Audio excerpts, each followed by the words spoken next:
Dari bawah pohon jati, Datuk mengawasi segala kerja yang saya lakukan.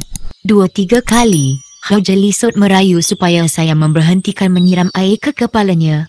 Saya tidak dapat menunaikan permintaannya itu selagi belum menerima perintah dari Datuk. Saya memang simpati dengan Hoja Lisut yang selalu kelemasan dan bersin itu. Cukup lama, saya toleh ke arah pohon jati. Datuk sedang melangkah ke arah saya. Di tangan kanannya ada batang tepus yang berdaun lebar. Aku nak balik sembahyang zuhur. Kamu tunggu di sini sampai aku datang. Sepasang biji mata Datuk tertumpu ke batang hidung saya. Datuk berpaling ke arah Hoja Lisut. Kenapa saya dibuat begini? Bukan ini yang kamu mahu, Hoja. Saya minta sakit saya diubati, bukan ditanam dalam pasir. Inilah caranya, Hoja. Selesai saja Datuk bercakap, batang tepus terus dipalu ke muka Hoja Lisut bertalu-talu. Suara jeritan Hoja Lisut menguasai kawasan sekitar. Datuk tidak peduli dengan rayuan dan rintihan Hoja Lisut. Akhirnya manusia yang terbenam dalam pasir itu terkulai lemah lalu pengsan. Batang tepus terus patah dan hancur. Muka Hoja Lisut jadi hitam birat. Baju Datuk basah di mandi peluh. Bila dia sedar, dia minta air dari kamu. Jangan beri air. Kamu suruh dia gigit upih yang aku letakkan di tepi sungai. Jari telunjuk Datuk menghala ke bibir sungai. Suruh dia gigit bahagian pangkal yang terkena air. Sambung Datuk lagi. Jadi saya tak payah jirus air lagi, Tok. Tunggu sampai aku suruh. Lagi satu aku nak beritahu kamu. Apa juga jenis binatang yang melata di bumi menuju ke arah kepala Hoja. Jangan dihalau. Faham? Ya, saya faham, Tok. Sekarang kamu pergi duduk bawah pokok jati. Arahan Datuk saya patuhi.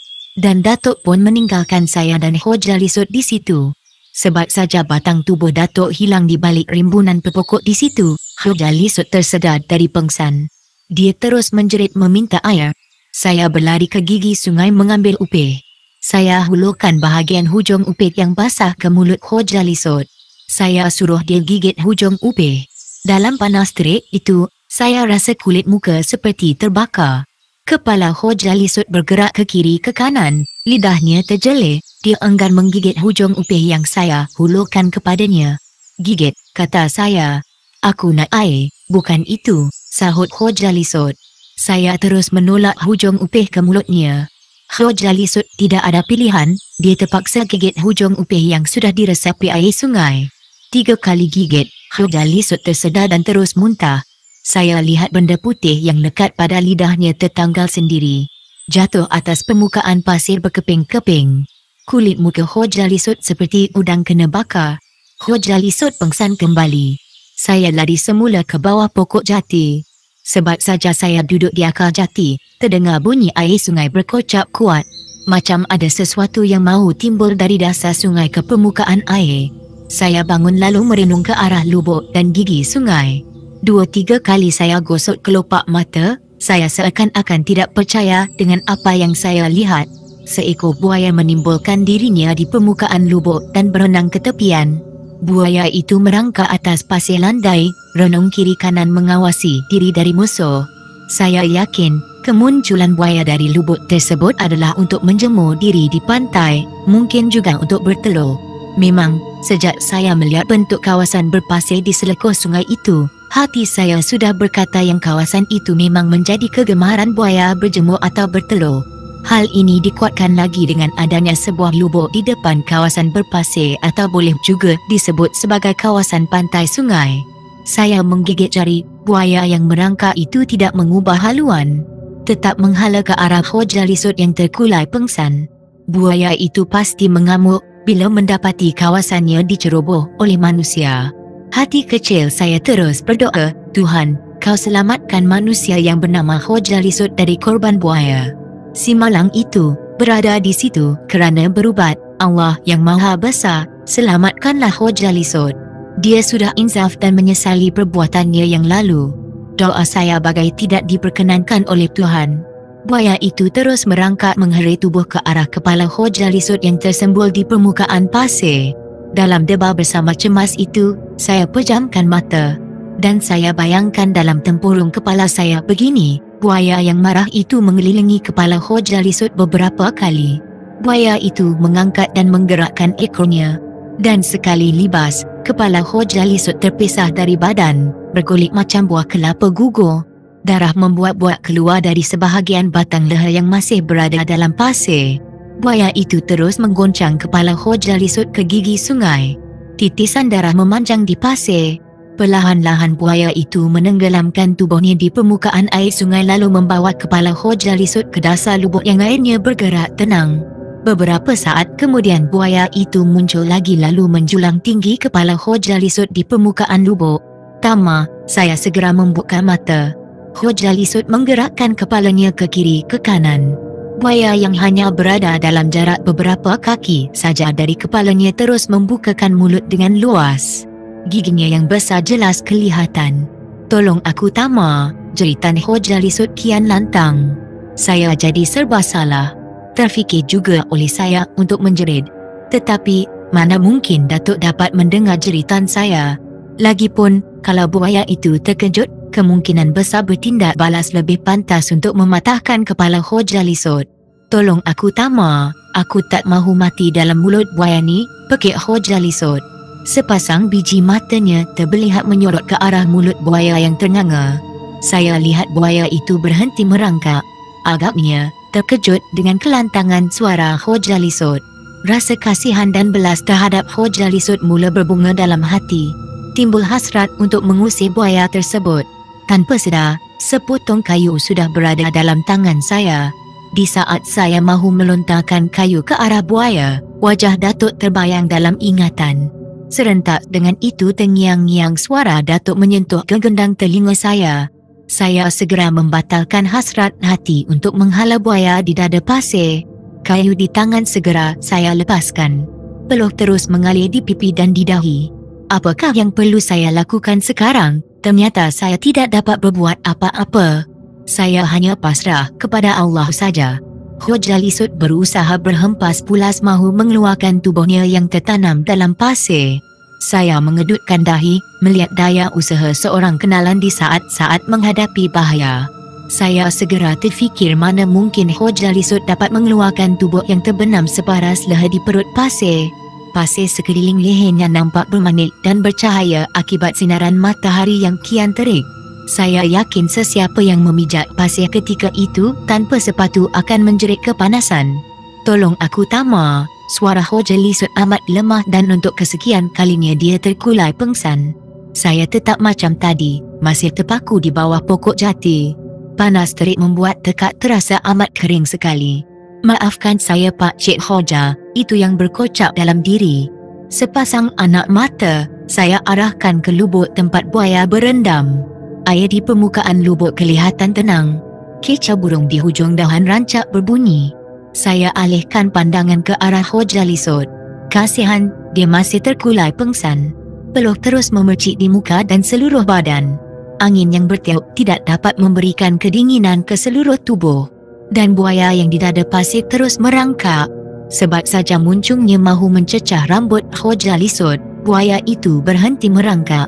Saya tergamam sejenak. Buaya itu membuka mulutnya dengan luas sekali.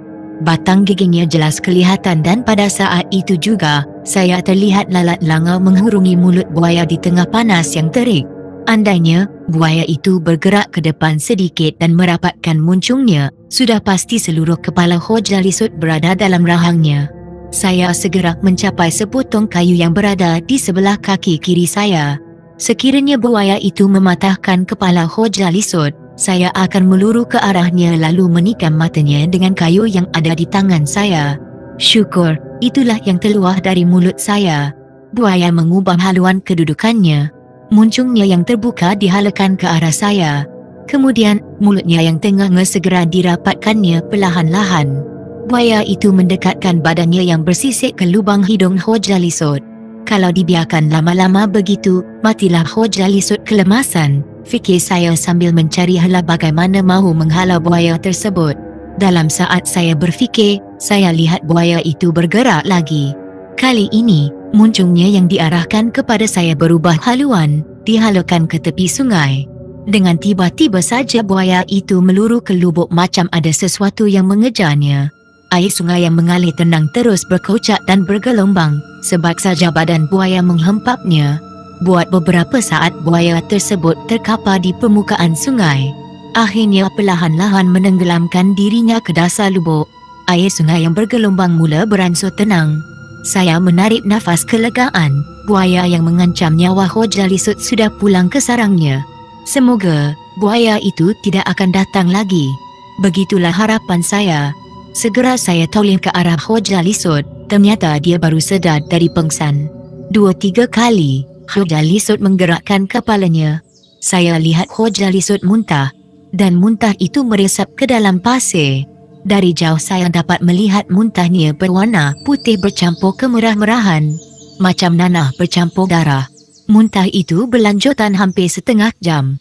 Setiap kali Hoja Lisut muntah, rambutnya seakan-akan menjadi tegak. Mukanya nampak kembang. Telinganya nampak merah. Aduh, rasanya semua isi perut aku nak keluar. Tolong aku Tama, aku dahaga. Janganlah aku diseksa begini, Hoja Lisut merayu. Saya segera mengambil daun keladi besar. Saya berlari ke sungai. Daun keladi yang sudah dibuat macam kelongsong segera saya isikan dengan air untuk Hoja Lisut. Saya bersedia mahu melangkah ke arahnya. Tiba-tiba terdengar sesuatu dari lubuk. Kelongsong daun keladi besar di tangan terlepas. Saya menoleh ke arah lubuk. Sang buaya menimbulkan muncungnya dengan sepasang mata yang tertonjol, merenung tajam ke arah saya. Saya menjerit dengan sekuat hati memanggil nama Datuk. Tanpa disedari saya sudah berada di bawah pohon jati. Badan menggigil dan terasa seakan-akan ada sang buaya mengekuri saya. Sepasang kaki menjadi lemah dan saya terus jatuh. Antara sedar dengan tidak, saya terasa seperti ada orang berdiri di depan. Walaupun sepasang kelopak mata tidak terkatup tetapi, saya tidak dapat melihat dengan jelas dalam keadaan panas yang amat terik itu. Penglihatan saya agak kabur dan berpinah-pinah. Pada saat itu juga saya terfikir, tidak mungkin yang terpacak di depan saya itu Hoja Lisut. Dia tidak berkeupayaan mengeluarkan dirinya dari pasir. Kamu pitam, agaknya perut kamu kosong. Saya cuba mengamati suara itu. Sudah pasti itu suara Datuk. Saya cuba menjawab, ternyata saya kehilangan suara. Saya cuba menggerakkan tubuh, saya gagal. Malah untuk menggerakkan kaki kanan saya tidak mampu. Kamu lapar Tama? Tubuh saya digoncang berkali-kali, kemudian ditegakkan lalu disandarkan di pangkal jati. Kalau tadi, kelopak mata saya tidak terkatup, kini macam ada kuasa tertentu yang memaksa kelopak mata saya terkatup rapat. Bangun Tama, badan saya terus digoncang. Saya tidak terdaya melakukan sesuatu.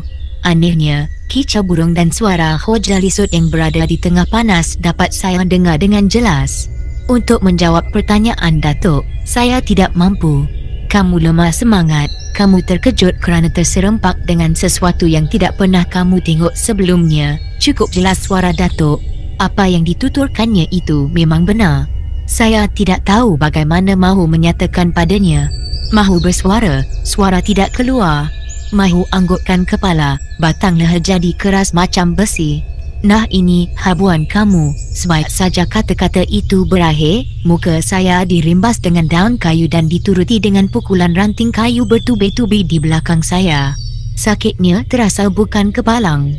Aduh! Saya menjerit sekuat hati. Gemanya menguasai kawasan sekitar dan saya seperti terkejut. Tidak yakin apa yang saya dengar itu adalah suara saya sendiri. Bagi memastikannya, saya terus menjerit lagi. Aduh, sudah sah, itu adalah suara saya. Di saat saya berusaha mahu bangun, Datuk membuka penutup botol besar air yang dibawa dari rumah dan kepala saya dijerusnya dengan air. Serta mata saya melompat. Bagaikan kilat Datuk menyambar tangan saya lalu dikilaskan ke belakang. Saya ditolak ke kanannya hingga terjatuh. Apa yang kamu nampak Tama? Buaya timbul dari lubuk tu. Bangun kamu. Bawa botol air ke tempat Hoja Lisut. Jirus kepalanya dengan air ini. Kalau dia dahaga beri dia minum. Datuk mengeluarkan perintah. Tanpa banyak soal jawab saya ambil botol yang dihulurkan oleh Datuk. Saya mengatur langkah ke arah Hoja Lisut. Di bawah sinar matahari yang terik, saya berdiri di depan Hoja Lisut. Rasanya tidak sopan berdiri di depan orang yang badannya hampir keseluruhan berada dalam pasir. Bagi menghormati Hoja Lisut, Saya duduk berdiri lutut sambil membuka penutup botol besar dan bersedia untuk menjiruskan air ke kepalanya. Tama, Datuk menjerit memanggil nama saya. Saya tidak jadi menjiruskan air ke kepala Hoja Lisut. Saya segera memandang ke arah Datuk yang berada di bawah pokok jati. Bismillah dan selawatkan Nabi. Saya segera anggukkan kepala. Mulakan sekarang Tama. Saya membaca Bismillah dan terus selawat Nabi. Dan air dari perut botol pun jatuh atas kepala Hoja Lisut. Nelahan air di bibir terus masuk ke mulut lalu diteguk penuh nafsu. Terima kasih Tama. Hoja Lisut dongakkan kepalanya. Sepasang anak matanya yang kuyung merawati paras saya. Bibirnya yang pucat nampak kering. Begitu juga dengan kulit mukanya. Aku dahaga, ucapnya lagi. Ucapannya itu saya jawab dengan anggukkan kepala. Haus, saya haus. Suara Hoja Lisut tidak berapa jelas. Muncung botol saya dekatkan ke bibirnya. Perlahan-lahan punggung botol saya tinggikan. Dengan berbuat demikian memudahkan Hoja Lisut meneguk air. Cukup Tama, mari ke sini, saya toleh ke arah Datuk. Dia menggamit saya supaya segera mendekatinya. Cepat-cepat muncung botol saya tutup. Hoja Lisut mengeluh, dia bagaikan tidak merestui saya meninggalkannya. Saya segera menghampiri Datuk dan berdiri di depannya. Banyak kamu beri dia minum, sikit saja Tok. Biji mata Datuk menjeling ke arah botol kosong yang saya pegang.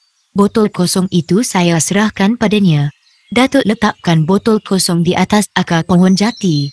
Kamu pergi balik, makan nasi dan sembahyang zuhur. Datuk keluarkan perintah. Matanya tidak berkedip merenung batang tubuh saya, dari atas ke bawah dari bawah ke atas. Tidak selesa rasanya saya dipandang begitu. Saya jadi serba salah. Baik Tok, saya balik dulu, kata saya. Saya terus memulakan langkah. Kalau boleh saya mahu menghilangkan diri dengan sekelip mata di hadapan Datuk. Tama nanti dulu, aku tak suruh kamu pergi. Kenapa kamu pergi? Kamu ni makin biadab. Mari ke sini, saya sudah melangkah beberapa ela darinya terpaksa surut kembali dan terus berdiri di depannya. Suara Hoja Lisut minta air, tidak dipedulikan oleh Datuk. Wajahnya masih masam. Saya bersedia menerima apa saja kutukan dan sumpah serana darinya. Saya menarik nafas kelegaan. Datuk menggigit bibir dan terus mencari akar kayu untuk duduk. Dia senyum ke arah saya. Kamu tolong nenek kamu apa yang patut, ya Tok. Kamu datang ke sini, bila kamu dah selesai sembahyang asar. Terkeluar keluhan kecil dari mulut. Kenapa mesti lepas sembahyang asar? Kenapa tidak selepas sembahyang zuhur? Kenapa mesti menolong nenek? Apa yang Datuk katakan itu memang tidak praktikal. Sepatutnya, lepas sembahyang zuhur, saya mesti ke sini, melihat detik peristiwa yang dialami oleh Hoja Lisut. Apa yang bergolak dalam dada tidak berani saya luahkan. Terpaksa dipendamkan dalam kalbu. Masa kamu nak datang kemari, bawakan aku putik manggis 7 biji. Putik rambutan 7 biji serta air masak dari putik pinang, Datuk memberikan pesan. Jadi saya kena rebus putik pinang Tok. Tak payah, semua barang-barang tu dah disediakan oleh nenek kamu. Kamu cuma bawa saja ke sini, jalan terus ke rumah, jangan merayau-rayau ke mana-mana. Itu pesanan terakhir dari Datuk untuk saya, sebelum melangkah pulang. Lebih kurang setengah rantai jarak antara saya dengan Datuk. Dan saya yakin Datuk tidak dapat melihat pergerakan saya kerana dilindungi oleh pokok kecil. Saya terus berlari. Pada saat itu juga saya menganggap diri saya terlepas dari cengkaman Datuk. Saya berlari dengan semahu-mahunya. Nenek yang secara kebetulan berdiri di depan pintu dapur tercengang melihat saya berlari tercungap-cungap ke arahnya. Tanpa menegurnya, saya terus memanjat anak tangga dan duduk di muka pintu. Apa yang mengejar kamu Tama? Tak ada apa-apa. Habis kenapa kamu lari macam tu? Seronok lepas dari kawalan Datuk. Saya lapar naik. Nenek gelengkan kepala. Dah sembahyang. Susulnya lagi. Saya cuma mampu tersengih. Sekarang pergi bersihkan badan kamu. Lepas tu sembahyang zuhur. Sementara kamu sembahyang biar aku siapkan makanan. Tutur nenek sambil menggaru pipi sebelah kanannya. Macam mana kalau saya makan dulu naik? Tak baik begitu. Bersihkan badan dan sembahyang dulu. Barulah seronok makan. Tuhan suka orang yang bersih. Makan dalam keadaan penat dan badan kotor. Kata orang makan bersama syaitan. Kamu mahu makan sama syaitan Tama? Tak mahu saya naik. Saya tak mahu kawan dengan syaitan. Kalau tak mahu, kamu pergi mandi. Buat apa yang aku cakap, sambung nenek. Dan saya segera menuju ke perigi.